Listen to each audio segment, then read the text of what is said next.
Very good day, guys. Steve Washington here with Truthful Hope. I'm super happy to be with you guys today. As always, have our lead host, main host here, Vazquez.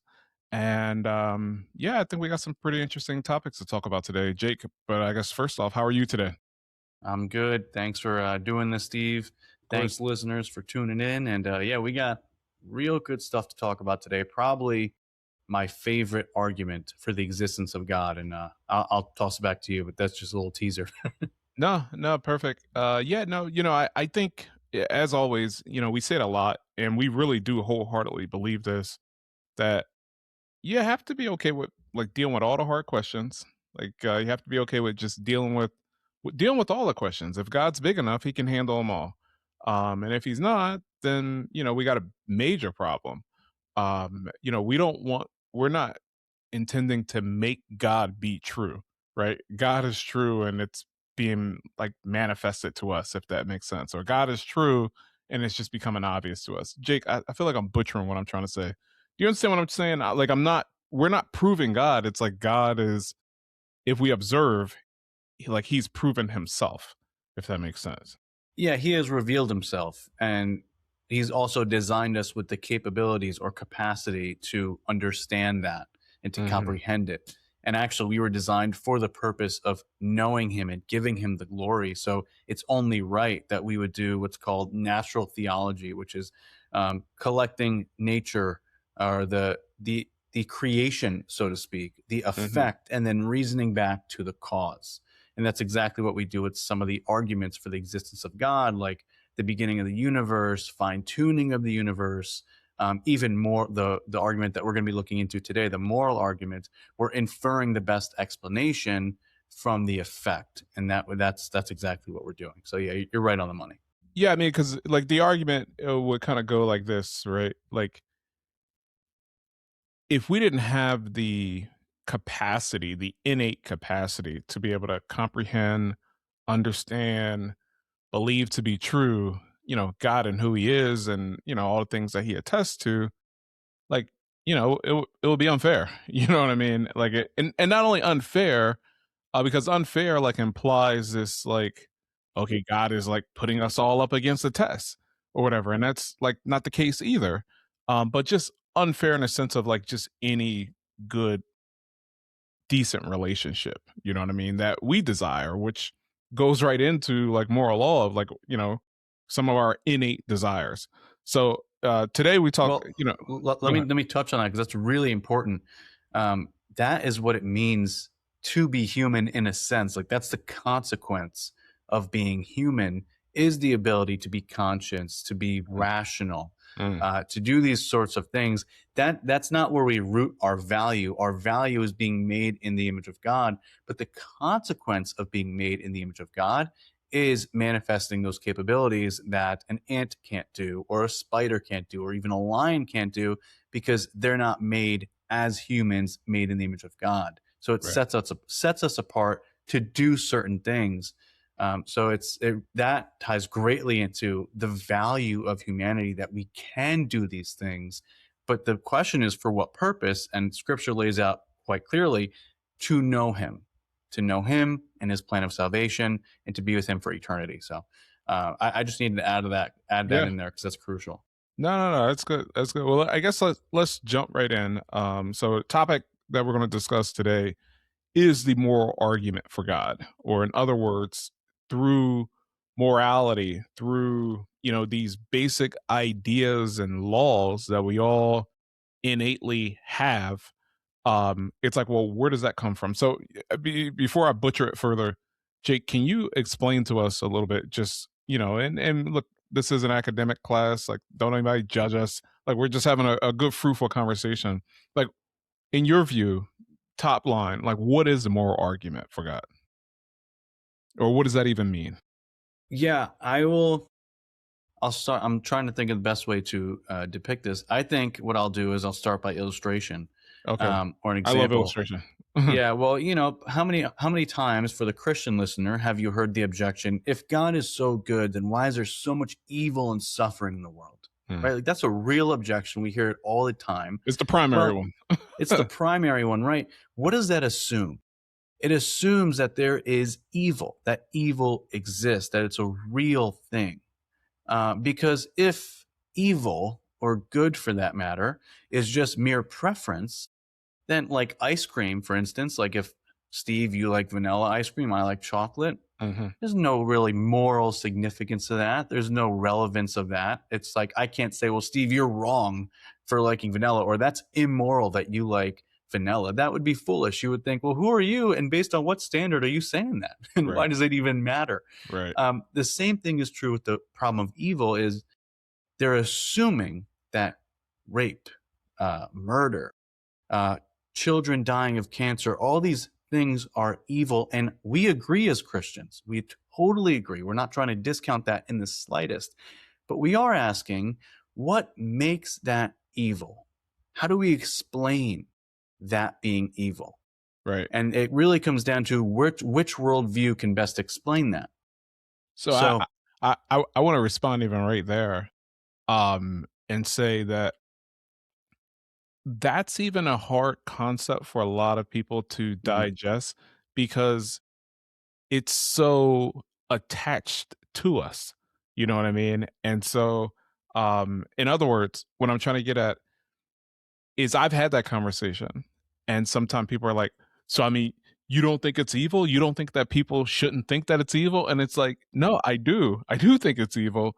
It's just the idea is so deeply ingrained in us that it's like it almost feels like we should, of course, assume it. But the question becomes, but why?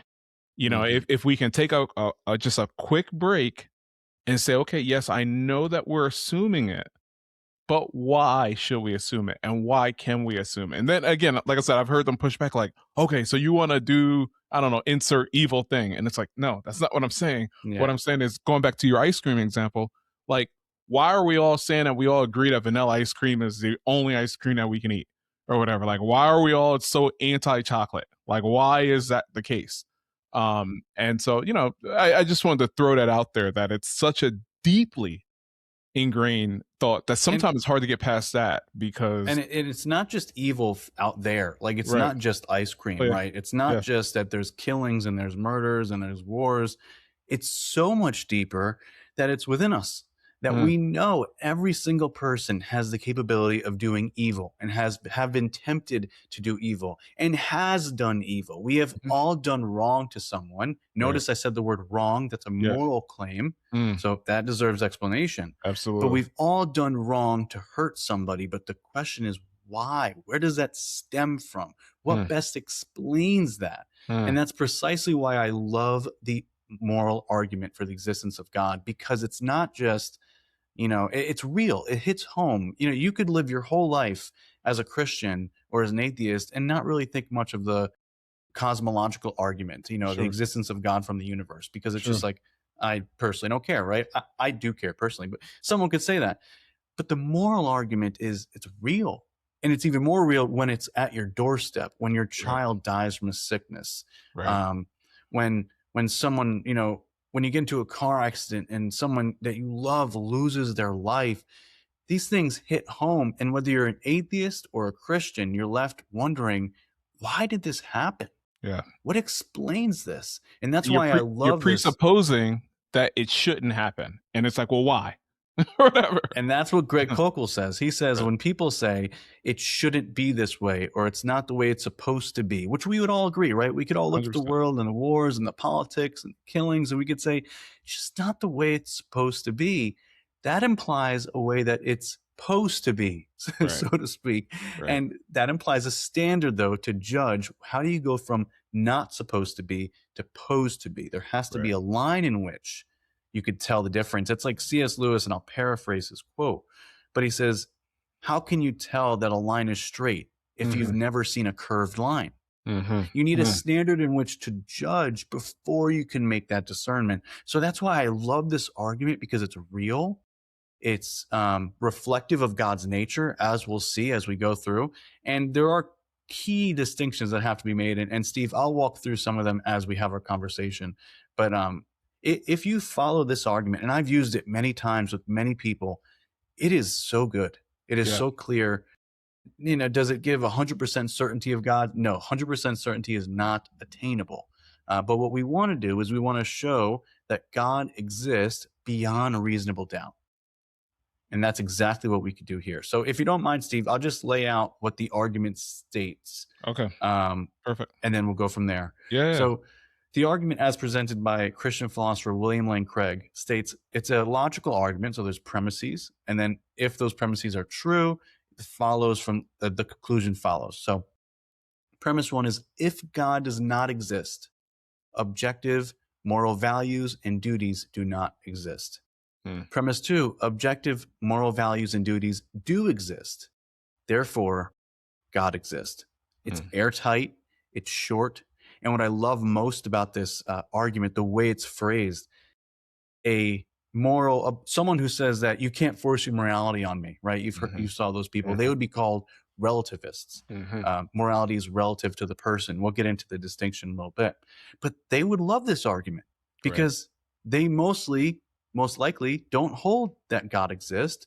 So when I say if God does not exist, objective moral values and duties don't exist, they're like, amen to that. Love that. I agree. But then premise two is objective moral values and duties do exist. And then you could point out things of like, well, torturing a 2-year-old for fun is never okay. And they would also agree to that. Or when they say, you can't force your morality upon me, that is a moral claim in and of itself. So you do accept that, right? Or torturing homosexuals is wrong. Forcing women to go through with pregnancy is wrong, right? These are moral claims that they hold to and fight for far beyond any ice cream flavor opinion. So it's relevant, it holds, and I think when defended properly, it's super, super powerful. Any thoughts on that, Steve? Yeah. So one of the, I guess, the pushbacks that I've heard to this is like,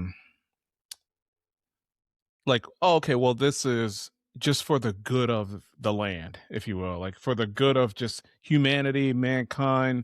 Like these were ideas that evolved and had to come in order for us to sustain and live in a world and in a society, and go ahead. It sounds like you have a response. Yeah, I want to respond to that. Let me first define key terms that were used, and then I'll respond to that because that's so common. Okay. When I say objective morality, some people find that, most people get it, but some have trouble wrestling with what that means. Objective meaning independent of one's opinion. Right.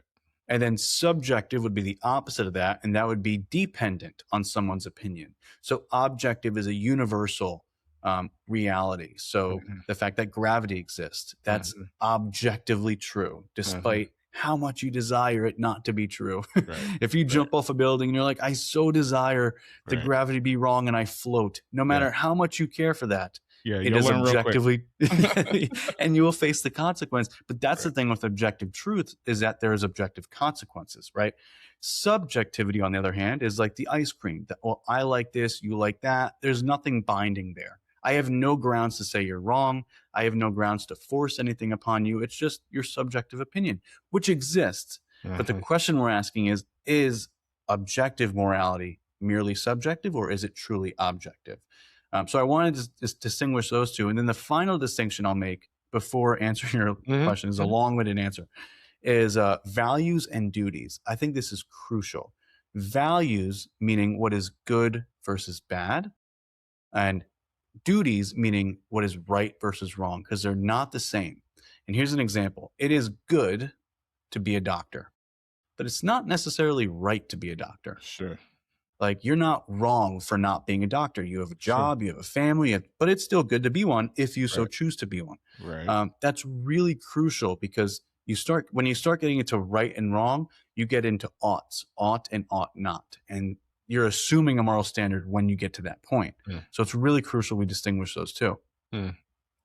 I have a couple more distinctions. The other thing, let me jump to answer your question, actually. So when people bring up, morality, objective morality is whatever society agrees on, right? That's kind of where you were going with that. You also brought up evolution, which I could touch to next. When they bring up the society issue, I like to bring up the reformer dilemma. And what that is there was a time recently when the United States deemed it legal to own slaves, African Americans. Hmm. And that was a society that agreed upon that notion Right. largely. Right.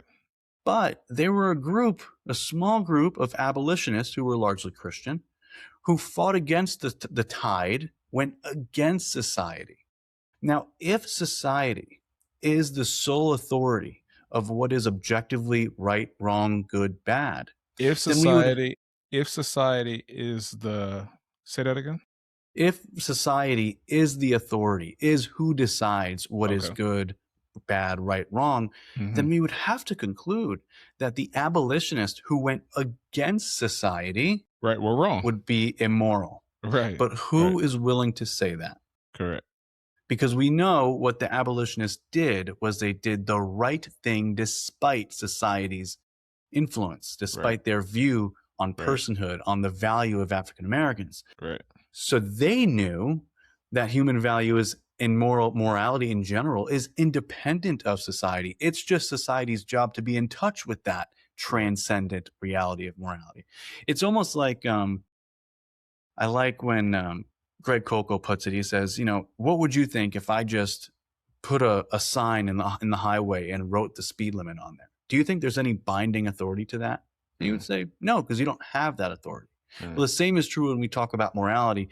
Morality has to come from an authority, an objective authority. And here, the best we can get to is God, and it's reasonable, as I'll show in a little bit. But I think the society objection really does not work because we see in instances of history where it fails. Well, and I know that you touched on this on another podcast about 3 or 4 episodes ago. But somebody just heard what you said, and they talked to you, mentioned the Christian abolitionists, and they're like, but it was these Christian, slave owners, and they were using the Bible to to enslave people and keep people enslaved and stuff like that. Can you touch on that 30-second version? I know it's a lot longer of an answer. I know the I'll answer, give you but 5 seconds. They were okay. wrong. There you go. That's just Well, same thing with Christians who think that abortion should be allowed. I think on the same grounds they're equally wrong because there is a transcendent reality of morality that we have to come to witness, and it kind of along the same lines of kind of some of the distinctions I want to get into prior as well is there's some questions that we're not asking with this argument, and they have to be made clear. We're not asking that one must believe in God to live moral lives. That's not at all what we're positing, and I'll explain why in a bit. We're also not arguing or not asking, can we recognize objective moral values and duties without believing God? Because of course we can. There's plenty of atheists that recognize the more objective morality without believing in God. In fact, Romans 2:15 teaches that this is the case, that the Gentiles have the law written on their hearts. Gentiles meaning non-Jews. Right. So this is right along the scripture. We agree. And So the you're last saying, question, and just to yeah, make sure I'm clear, you're saying that there's plenty of people who live a good moral life even without honoring or recognizing God at all. Got it. exactly. They Okay. know it, but they can't properly explain it. And that's what leads to this last question is we're not asking, can we formulate a system of ethics without referring to God? Of course we can. A society can definitely recognize moral values and duties and establish them accordingly without basing it on God. But then this is a key distinction that I make all the time because this Okay. always comes up in the comments. This confuses moral epistemology. Now it's a big word. I'm going to explain it. Yeah, I was going to With say I need help moral, with yeah, with moral ontology. And epistemology is the study of how we come to know things, a study of knowledge, a study of justified belief. that. Okay. And then ontology is the nature of the thing, the grounding, the explanation of it. So when we talk about moral epistemology, that's how we know moral values and duties. We don't need God for that part because, again, we were designed in such a way. We also have it written on our hearts. So we don't need God to know what is right or wrong, but we do need God to explain why it is right or wrong. And I've said this on the program before, but a really helpful illustration is this. Imagine you give your friend a book and you say, hey, Steve, you're going to love this book. In fact, you're going to love the author. And you pick it up and you're like, Jake, I don't believe in authors. In fact, I could read way better than you can. And I read way better than all you people who believe in authors. Look at how many books I've read. Look at all the library. I even categorized my shelves. All this, right? I would probably look at you like you have 5 heads. Mhm. But the thing is, and you probably already caught on to it, you and the listener, you need an author in order to read in the first place. Just because you could read better than someone who believes in an author doesn't mean there's no authors. It just means that I need to do a better job at recognizing those moral values. So when an atheist says, well, I'm better than most Christians I know, that's unfortunately true. And I think all that shows is that the Christian needs to be a better Christian. Right. I don't think it says anything about God or morality. Right. So Absolutely. it's so key that we distinguish between moral epistemology and moral ontology, because they all too often get confused. That's good. That's good. So what I wanted to do, and I want to touch on some of these objections, but I want to kind of go piece by piece. So starting with premise 1 and then going premise 2 and then conclusion. How does this sound with you? Yeah, Sound I'm good with that. Let's do it. So premise 1 is, if God does not exist, objective morality does not exist. And a lot of times people will try and say, well, science can explain objective morality. Like we don't Well, need God. all right. So if God does not exist, then objective morality does not exist, is what Yeah. you're saying. And some will push back on that and say, well, objective morality can still exist without God. So that's the claim here. And mainly they'll say this from the atheist, and mainly they hold to a form of naturalism, which assumes scientific authority, like whatever's proven by the science is authoritative. They'll say, well, science can explain objective morality. But the issue is science is morally neutral. There's nothing about science that's good or bad, right? Mhm. Mhm. You can't find moral values in a test tube, ultimately. At best, given the science, just merely morality just comes to merely an illusion to guide in survival, but not in truth. Mm. Because there's a difference between truth and survival.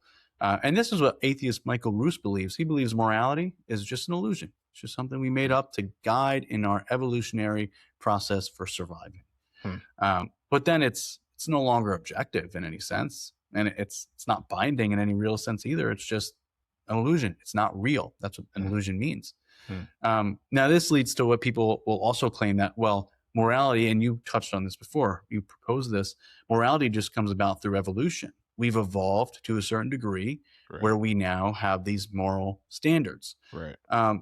But one, that's moral epistemology, right? Remember, we're only going on how we know. So it only explains how we came to know morality, if evolution is even true, which I don't think it is. Well, that's a whole different episode. Yeah. But it doesn't explain why these moral standards are the way they are. And also, I don't think evolution can explain objective morality. It can only explain subjective. Let's just say, 100 years from now, it may very well be the case that given that we were still evolving, I was thinking the same thing. Like, are we done yet? Are we done? Exactly. Have we finished? And every evolutionist will say no. So we're still evolving. So 100 years from now, it could be that our entire moral framework is flipped upside down, where murder is good and love is wrong. And the evolutionists can't say why that would be the case. Right. And on the other hand, if you rewind the clock of evolution to start all over again, you are more likely to end up with a whole different moral system than what we have today. And Darwin even said this himself. He said, if men were reared under precisely the same conditions as hive bees, there can hardly be a doubt that our unmarried females would, like the worker bees, think it a sacred duty to kill their brothers, and mothers would strive to kill their fertile daughters, and no one would think of interfering.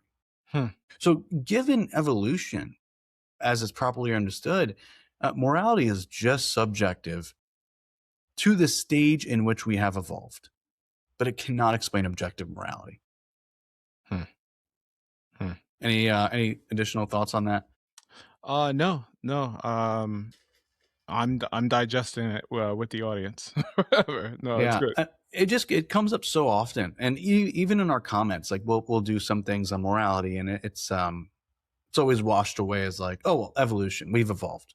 But it's Right. like, well, what does that really mean? And again, this is why, to our listeners, please familiarize yourself with epistemology versus ontology. How we come to know things versus why it is, what is it in the first place, or what best explains that in the first place, because they are so easily confused. And it's really helpful if you could respond to a critic making that distinction so it's known and Right. no longer ambiguous, Mm, and you're off to the right. You're off to the races. mm. Now, That's good. another objection that's super popular that I probably see the most in the comments. Mhm. It's not evolution. It's not science explains it. It's mainly this one here. Even in the scholarly literature, is human flourishing. And this is Sam Harris, a philosopher, not a Christian, a philosopher. He raises this argument that objective moral good is whatever contributes to the most human flourishing and less suffering, and then moral evil would be that which contributes to the most suffering. Seems So, pretty straightforward. right. Um, but it's like, but who defines it? Who Right. defines flourishing? Who defines suffering? And like, look, so as an African American, right? I've heard it shared that like, well, hey, you know, United States had to go down like this. You know what I mean? Like we had to do slavery, like, in order for us to become who we become, the most powerful nation in the world. Like it was just necessary. And like I've even heard, and this was based in ignorance, right? That like, well, you know, y- you guys were over in the jungle and worshiping whatever you were Wow. worshiping over there, and like this is how you came into your Christian belief, and it's just like, well, none of that makes sense. In a sense of the point I'm trying to get at is we talked about flourishing, like that Mm, argument. You just talked about flourishing. I was like, okay, well, who decides that? Who decides that? Like, well, this is flourishing. mm. I don't That's know. no, that's a great point, and that's where I was going with this. Is um, it's super arbitrary, right? Right, Because well, actually, let me back up. First, as Christians, we agree with this. We agree that whatever is good should contribute to human flourishing, and whatever is bad should not, and instead promote suffering. But again, that's moral epistemology. That's how we know moral realities. It's not what best explains them. You're overlooking the ontology and you're just skipping to how we know it. And there's a big gap there. So that's number one. Number two is why is human flourishing valuable? Why is human flourishing any more valuable than the flourishing of a pig or an right, ant? Why right, is it so valuable? And again, that these questions bring out the ontology. They bring out the grounding behind the objection. Um, and at best, right? At best, it's just offered as a brute fact. Like it's just someone will say, "Oh well, it just is." I don't right. know. Well, of Human course, flourishing because just is. because we're the obvious supreme being or what have you, and yeah, Supreme, another claim, right? Like right, correct. Why? according, why, Right. and what moral relevance does that have? Right. It has no moral. Scientifically, we're the supreme being. It's like, okay, well, s prove that. You know what I mean? Like, prove that. Uh-huh.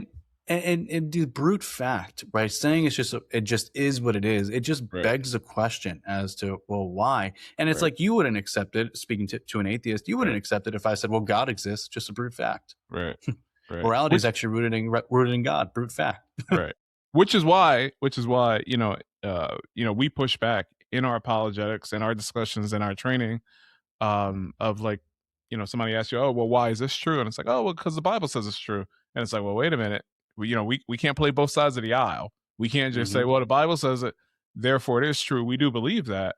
But for somebody who doesn't believe that, it's like, no, you have to take a different approach. Hey everyone, just wanted to pause here for a minute and thank you for listening to the Truthful Hope podcast. We hope you've been enjoying the episode so far. To help us with our mission of sharing the hope of Christianity with as many people as possible, please consider subscribing to our podcast and leaving your thoughts and questions in the comments. You could find us on Apple, Spotify, and YouTube. Furthermore, if you'd like to make a monetary contribution, please consider donating at truthfulhope.com/donate. As a 501c3 nonprofit, your donation may be tax deductible and you'll receive a receipt for your records. Thanks again, and now back to the show. And I want to touch on something you said that was good. Because what if, let's just say the atheist says, well, human flourishing because humans were the highest, evolved species. Mm-hmm. And this is where we have to ask, what makes that morally valuable? Unique does not mean valuable. Different does not equate to valuable. There's a whole different spectrum. And again, it goes back to the ontology. Because according to Darwinian evolution, human value can be no better than being instrumental to the next stage of evolution. You are worth nothing more than being a piece in the next stage of evolutionary beings. Just like whoever you're speaking to said to you, oh, well, your ancestor had to get oppressed and abused and killed and treated unfairly so you can be here and have this great life. Why? Why assume that? And are we worth more than just being instrumental? I would think so. And how we live in our day-to-day lives certainly reflects that. In fact, when we look at, psychopaths, they are the ones that look at humans as merely instrumental. Or, the Nazi Germany, you have the slave owners they looked at and, when we look at abortion. Exactly. And then it goes back, well, who gets to decide? Now, I like to raise who gets to decide the means by which we seek human flourishing. And the example I like to give, I'm a Marvel nerd, is Thanos. Thanos was one. I don't know if you're familiar with Marvel. Not at all. You'll have to break this all the way down. All right. Well, Thanos, big purple alien, massive purple alien. Okay. Very angry, bad guy. He decided or his planet was destroyed of some sort. I might be butchering that. But essentially his ideology was, if I don't destroy half the population of life, then this planet's going to explode. So in order to retain human flourishing, some life's going to have to go. That was his idea. Very much like Hitler, who said that the Jews were hindering human flourishing, therefore 6 million of them must die. Regardless of whether Hitler was right or not, which I don't think he was, obviously, but the more important claim is, who decides how far you can go to achieve human flourishing before you're wrong? Like, is 6 million, killing 6 million innocent people, is that okay in the name of human flourishing? By whose authority? So these are crucial questions, because on atheism, you don't have an authority, you don't have a line. And you start replaying things in history like the Holocaust and slavery and Thanos. That was a joke, by the way. This is not history. All these secular nations who did all these atrocities of humankind. This is what you get. This is the outcome. So I think human flourishing does not work. And for our Christian listeners, make sure you don't do more work than you need to. By that, I mean, the burden of proof is on them. When they say morality is whatever contributes to human flourishing, say, okay, got it. Can you explain that? Why is that? Why human flourishing? Why not ant flourishing? And then shut your mouth and let them talk and ramble. Because the mistake that we can do, we're just on a podcast. We're just talking, you and I, Christian on Christian. But the mistake that Christians often make is we try and argue for them and try and answer objections before they even come, which is risky and dangerous. Hear them out. Be respectful. Be gentle. But also let them defend their own view. Yeah, but I think I don't think the Bible's not calling us to all be philosophers and all these things, right? And I'm not implying that that's what you're saying. But it does. We do have to kind of slow down and really just think about what's going on. So, for example, you mentioned like, well, why is uh tell me what you just said again. I'm sorry. You said don't defend them for them. You said why if they make the argument about human flourishing. Tell me again. I'm Oh, sorry. so morality is what contributes to human flourishing. Yes. So and you're like, "Hey, why is that good? Why is that justified? Why is that valid?" And You could just say so why. yeah, the problem that we wrestle with is like, well, we know why that's valid, that human flourishing is. And so it almost feels counterintuitive to argue or to ask the question, well, why do you believe that? Um, but that is a reality. You Like, could even say it like that. No, that's a great point. You could even say it like that. You could be more articulate. You could say, okay, I hear you. Given my worldview, my Christian worldview, I agree wholeheartedly with what you're saying. But given your atheistic worldview, how do you explain the value behind human flourishing and specifically human flourishing? And then you stop. and then I think that's where it's going to be, and this is where one has to be careful, where it's going to be, well, it just is. You know what I mean? Don't you agree? And it's like, well, no, I do agree, but Yeah. why do you like what is the anchor by which that you can make this argument? And And what you just did, that was great. That was another question. And you notice how by that response, they didn't progress the conversation in right, any way. They just right, restated the problem. It just right, is. right, I know it just is, right. but I want to know This why implied it just assumption. is. Right, Right. You're right, begging the question. So you don't have to be a philosopher. You don't have to know. Well, I would encourage you to know epistemology and ontology, at least right, those concepts, because right. it'll help clear your way in these conversations. Mm, But this is why, Greg Kokel and Tactics, and we teach the same stuff here at Truthful Hope. Questions are better than statements. mm, Ask them questions mm. because they're safe. You Yeah, don't have to be a scholar. They may be way smarter than you, and that's okay. But if you ask these questions knowing that you have the truth on your side, the question should come confidently, because at any point, let's say they say that it's a brute fact, and you're like in your mind, like, oh my goodness, what am I going to say to this guy? right, I have right, no idea. right, What did Jake and Steve say on the podcast? right, Something about brute fact. I don't even know what that means. right, Right? right. You could just say, all right, thank you. Like, thanks for sharing your input. I was just curious. And maybe if you're willing, you could say, hey, do you mind if I think about that, digest it a little bit, look into it, and then maybe we could get together again in a week and get coffee and talk about it. Yeah, That way, one, it's admirable because you're not just speaking out of your behind, so to speak, yeah. and You making don't want things to do what up. they're doing. Right, exactly. You want to be on the money. You want to be on point, and you want to make sure you're speaking the right things as most best as possible. And you're also respecting them by saying, "Hey, I want to give you the best answer as I can. Let me do my homework and let me get back to you." Many times I've had, non-believing friends and family say that when someone does that, because I've asked them straight up, I said, do you like when people say I don't know, or I'll get Right, back to you?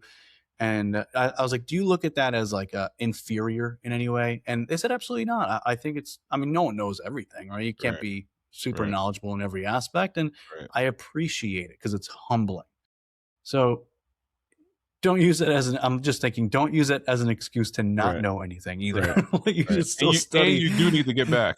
Right, right. You do Right, need to get back, right? right. You should, because First Peter 3:15, right, teaches us to give a defense for the hope that was within us with gentleness and respect. So we have to abide by that. That's a Mhm, fact. And we mhm. want to love them enough to share with them these truths. Um, but just keep in mind that questions are safe. And this Right, is why we have these podcasts, to give you some of that armor, so to speak, of right, like epistemology and ontology. So when he says, don't you agree? You can, in your mind, it could click and you could say, oh, well, you're just going based off how we know morality, but you're not explaining at all how morality is grounded. right. And that's the distinction that you got to get a hold of, because that's what will really get people tripping up, so to speak. Yeah, I thought about while we were preparing for this and thinking about this topic, about how the Bible talks about like only a fool will say in their heart like there is no God and things Mhm. like that. So in other words, like we talked about this earlier about how the Bible just very clearly states and attests that mankind, all humans, have within them the proper reasoning mechanism to be able to say, hey, I adapt with that. Like I feel that. That makes sense. I can comprehend that. Right. And so I think sometime uh have you ever been lied to by like a really good liar? You know what I mean? Like Yeah. you later found out that like, oh man, like that guy was lying to me. But I mean, he was so like spot on. Like I thought he was telling me the truth. I can't believe that he lied to me. You know, Yeah. and it's like some people do have that capacity, right? And so as that pertains to this, you're like, okay, Steve, what does this have to do with this? So it's like, well, for us as believers, the Bible tells us that like, okay, hey, only a fool can say in his heart, blah blah blah. Not blah blah blah. You get the concept. Only a fool can say in his heart that, right? It says only a fool will say in his heart that there is no God. And so, in other words, after you're done that conversation, and after you take that pause, like we talked about how they'll try to like just really impose an idea, like, well, you just know that that's the case. Like you don't actually know what's going on in their heart about Mm, like, yeah, I know you're right. Or, yeah, I know what you're saying makes sense, but I don't want it to make sense.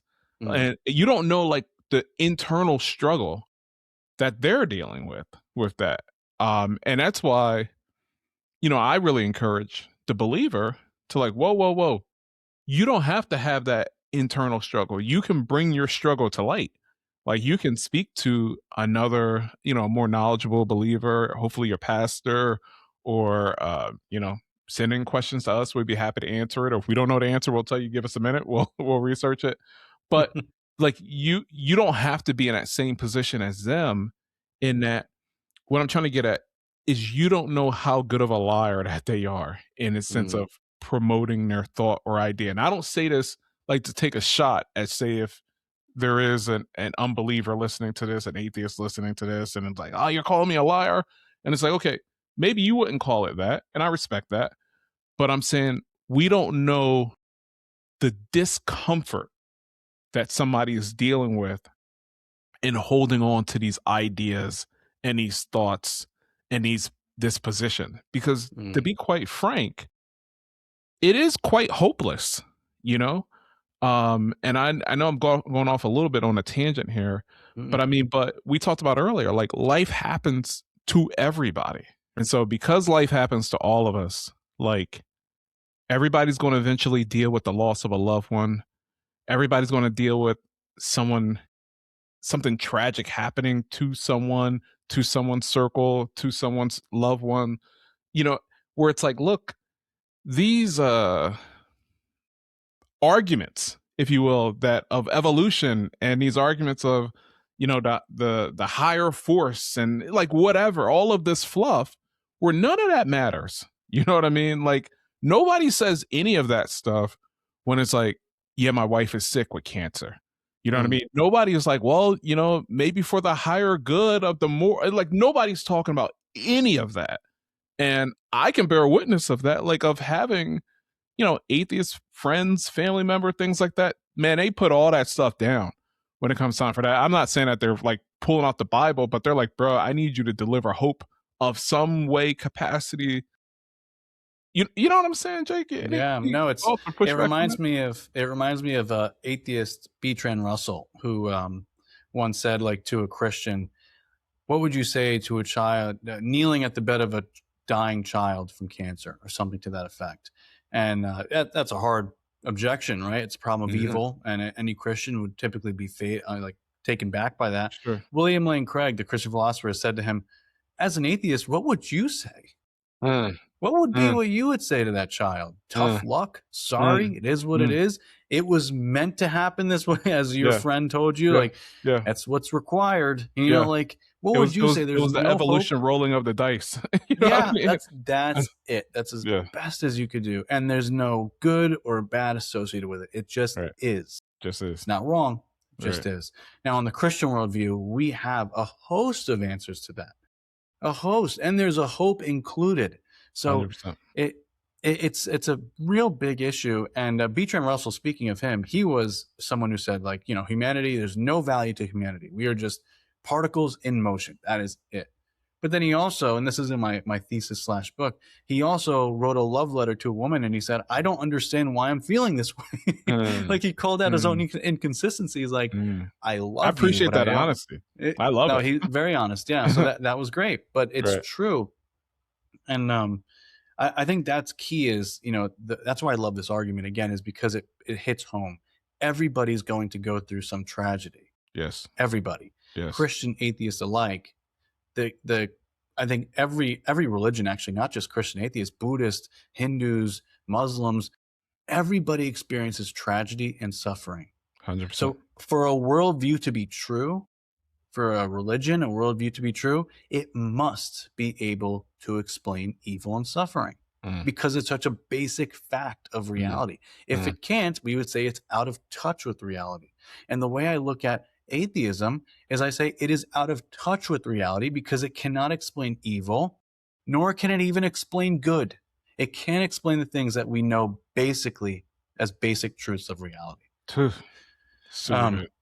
That's I super want good. to pivot because there's one more key objection that Okay, Christians may get, and please. it's a little more complex, but it's really not.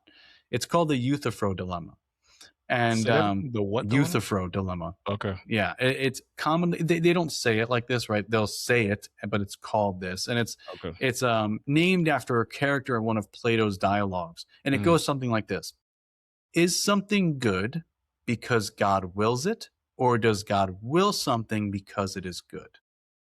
Here's the implication. If you say the former, then morality is simply arbitrary to whatever God wills. mm, So God could have willed murder to be good. mm, But that seems crazy and also subjective, because then it's mm. just subjective based on God's will at the time. Right. If you say the latter, then morality becomes something outside of or independent of God, which would contradict the first premise in our argument, and also mean that God is in some way subordinate to this whatever it is, this morality that exists independent of God. Mm, So it's you at the forefront of it. You think you're trapped between two horrible options, but this is what's called a false dilemma because there's a third option, and this is the right option. God wills something because he is good. So God's own nature is the standard of goodness, and his mm, commands mm, are expressions of his nature. So mm, in short, our moral duties are determined by the commands of a just and loving God. mm. So asking, if God would command child abuse is as mistaken as asking me to present you a square circle. It's logically impossible. Also, because it's impossible for God to go against his own nature, as Scripture teaches. So I've seen this in the comments, and they'll usually say the argument. They'll say the dilemma. They won't name it. Right. But if you're listening and you come across this, don't feel trapped between two horrible options. There's a third, the correct option available. Hmm. I think for a lot of people, and Christians deal with this too, right? And I love that. Like I love universal, just ideas Mm, and concepts. So like we like to be the boss, right? Or like we like to at least have some say, some mm, part in things. And so to subordinate that and to just say like, nope, we're not the boss in this at all, and his way just is the way. It's a hard thing for a lot of people to let go of, mm, because yeah. what we're saying, what you just said, and I agree. It was like, well, God's way is the way because God just is good and he is love and he is all these things. And God is so unique because like we're not used to that dealing with just mankind. You know what I mean? Like, Jake and I love each other. We have a great relationship, but Jake doesn't think I'm perfect. Like he can very much name off, like, yeah, these are some areas Steve needs to improve in. You know what I mean? And vice versa. Like, so we don't see that in our day-to-day life of just absolute. Like even like when it comes to like our children or our wives or our mothers, you know what I mean? Or our fathers or what, all these relationships where it's like, yeah, they got a lot of good, even majority good. But to say absolute good is like, no, you know what I mean? That's not the case. And so for somebody to proclaim that about God, saying like, no, no, no, he's the exception. Like he is absolute. All his ways are always right. I think it's a humbling thing. You know what I mean? And like I said, it's not like that's not something that the believer doesn't have to go through. Right. Because we do. Like that's Mm. why we sin. That's why I sin or whatever, because I'm like, maybe God don't have it right on this one. You know what I mean? Like maybe my way is the right way. And it's like, and I've learned over and over again in my life that just hasn't proven itself to be true. Mm. It's so good. Yeah, it's humbling to even reflect on the nature of God, right? This omnipresent, omniscient, omnibenevolent, like all these omnis, and you're Right. just like, wow, I can't even fathom that. And that's the way it's supposed to be. Right. But what we're doing with this moral argument, right, is for the atheist who doesn't believe in any of that, doesn't even believe that God exists, we're just showing that this is a reasonable place of grounding for the morality that you can't explain. Right. Right. So you can't explain it. And here I'm Right. going to give you a reasonable explanation. Do with it as you wish, Right. but it is reasonable. Right. So I don't have any food. I don't have any food to eat, but I don't want to eat the food that you're providing. And Right. it's like, all right. And you know what? The same God that gave you the free will, you're 100%. exercising that. 100%. Exercising the free will, the same free will that God gave you. Right. So be it. And it's like, well, your God says that if I don't follow his rules, then he wants to send me to hell. And we argue like, well, wait, no. He's saying that like when you extract God out of existence, like when you extract God out of like this world, that's all that's left. He's not sending you to hell. You're saying, hey, I don't want to be with God. And to say I don't want to be with God, it removes all goodness, love, grace, peace, mercy, all these things. You take all of that out, all you have left is hell. And we could have a whole episode on, we could have a whole series of episodes on hell. 100%. But my quick 2 cents on that would be God doesn't send anybody to hell. Absolutely. We're not sent to hell for disbelief. We're sent to hell. We're put in hell. We're in hell because of our sin.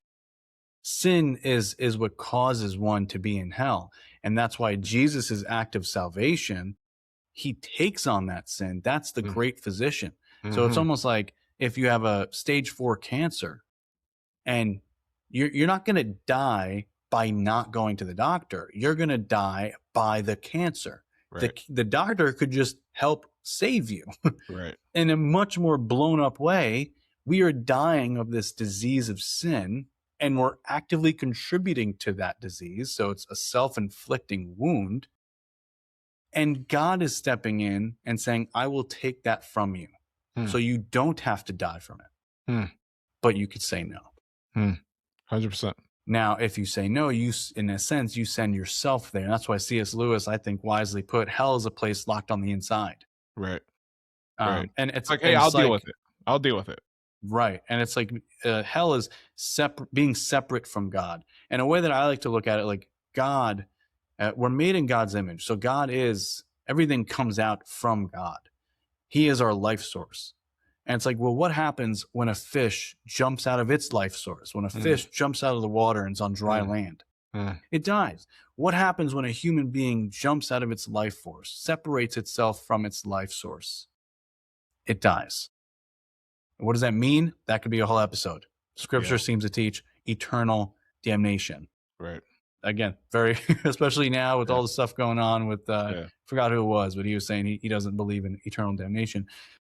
But that could be a whole separate issue. But nevertheless, the truth of the matter is hell is being separate from God. So we're not sent there because of any disbelief. We're sent there because of our sin. But there's a solution, and that's Jesus. Amen. Maybe So we good. will have a whole episode on that, because that is really good stuff to get into Yeah. and Yeah. crucial. I think people need to be clear on that. But I want to push now to, I know we're nearing the end. The Yep. second premise is equally as important as the first, and it's that objective morality exists. We've kind of been assuming that objective morality exists, but this is actually, in the comments we have, very much debated. People will say Mhm. openly, no, morality is subjective. Like, that's it. It's just not Right. real. Right. I like how William Lane Craig. So, how do we know morality exists? And one way we know is by moral experience. And people might be like, atheists might be like, oh my gosh, moral experience. What is that? Well, William Lane Craig said it best when he said, I believe what my five senses tell me, namely that there is a world of physical objects out there. My senses are not infallible, but that doesn't lead me to think that there is no external world around me. Mm. Similarly, in the absence of some reason to distrust my moral experience, I should accept what it tells me, namely that some things are objectively good or evil, right or wrong. So, the same way that we know that we're not living in a matrix right now, to our best, to beyond reasonable doubt, is the same way that we can know objective morality exists. Now, some say, like I mentioned, that objective morality doesn't exist, but morality just boils down to what we like or dislike, and that's just subjectivity. Uh, but this is really the best that one can do on atheists, right? Is just say, well, morality is just what I like versus what I don't like, and there's nothing more to it. But why should anyone care what you like or dislike? And why is that worth fighting for? I bet many of those saying that morality boils down to likes and dislikes are probably the same people in our comment section Right. telling us that we're wrong, that our views on our abortion are wrong Absolutely. and harmful, and homosexual relationships is wrong, and Right. transgenderism, it's all wrong. Right. It's Right. evil, they might Right. even say. Right. But But if it if you doesn't just matter. if you just simply don't like it, I mean, then Right. I have no need to care about what you like or don't like. Right. And that's the end of that. Why even make any laws to begin with? Laws that are binding on other people. It's actually, and I thought about this right before we started recording, for someone to say, you can't force your morality upon me. If morality simply boils down to likes versus dislikes, Mhm. that is the most oppressive thing that you can do. Because now you're opposing your morality on me through law, and by even saying that to begin with, based on what you like and don't like. If you're saying that it's wrong for Christians, or a woman should be able to abort their children at any time because you like it, Hmm. and then everyone else, including the unborn baby, have to just accept that Hmm. because what you like and what you don't like. At least on the Christian view, we have a source of morality that we have to come under, humble ourselves before, Right. and say that despite how I feel about it, despite I am uncomfortable with the hell topic, but it's true, and I got to Right. humble myself behind that. Right.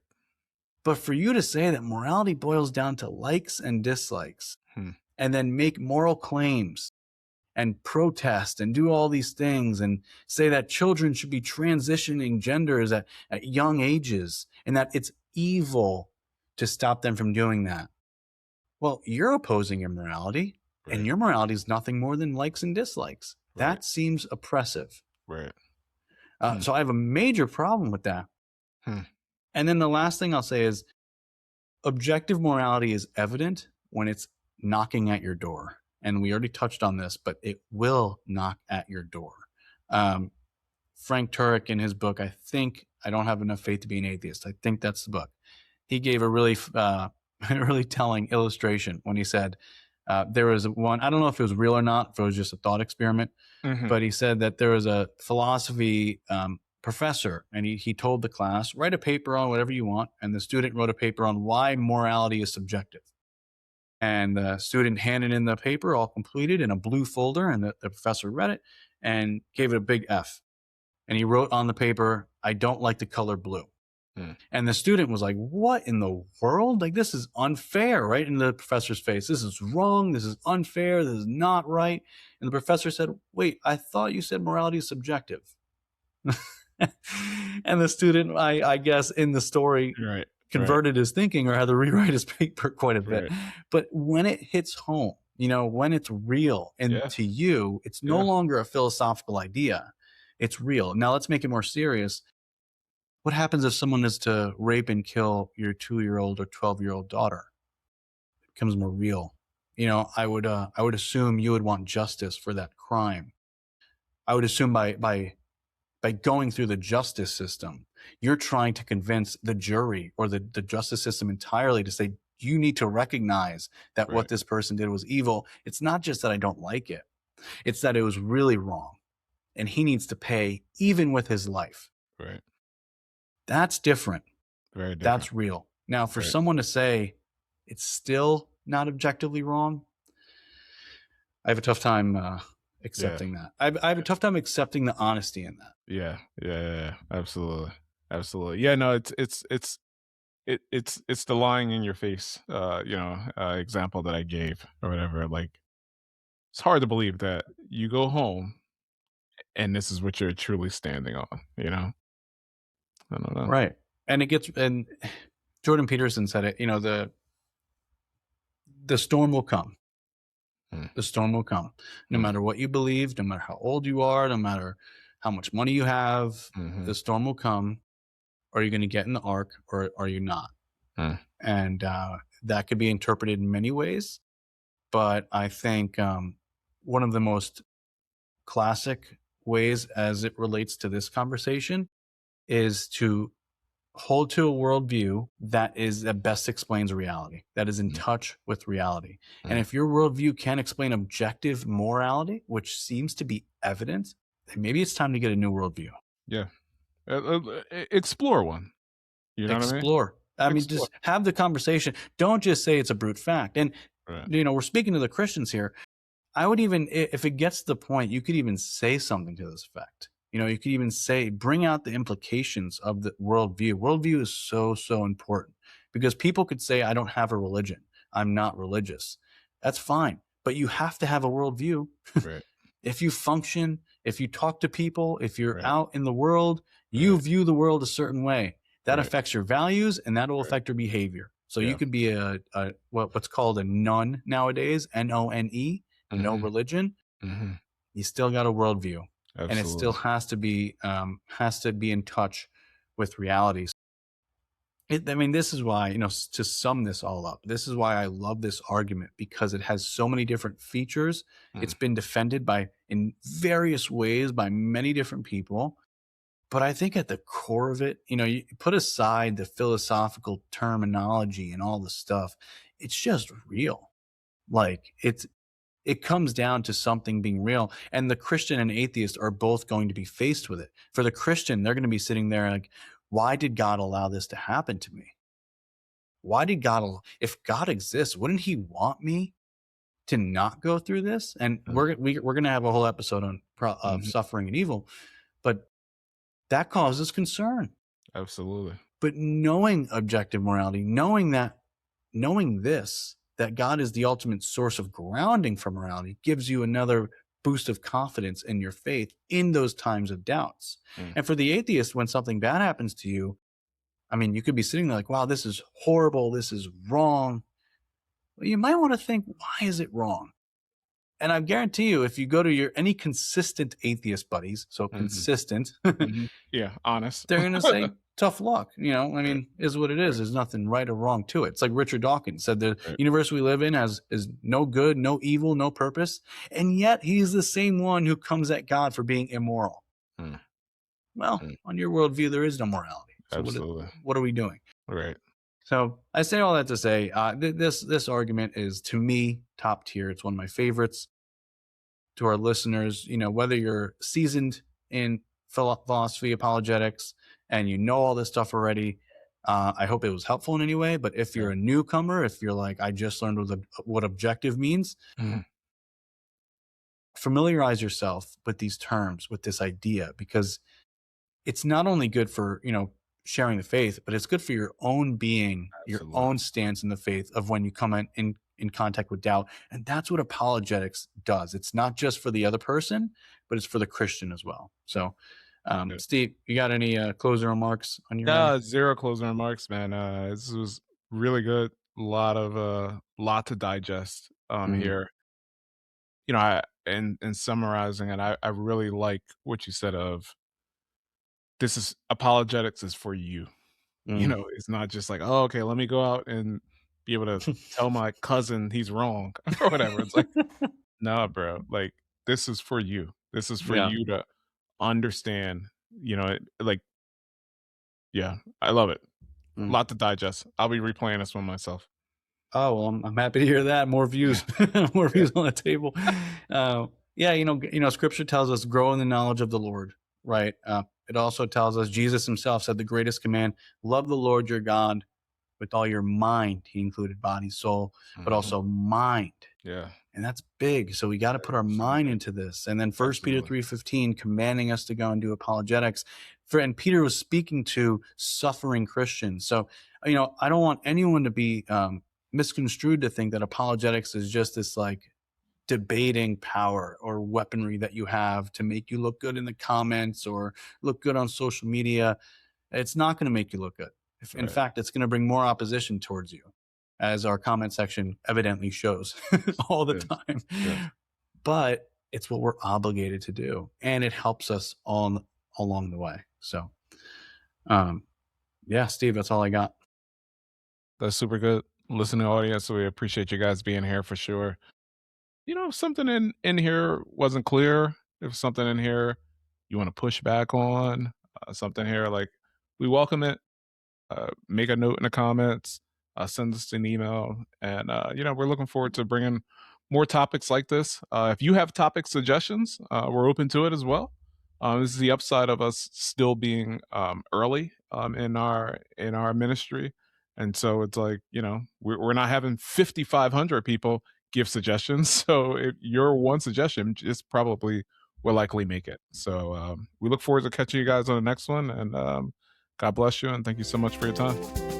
God bless, guys.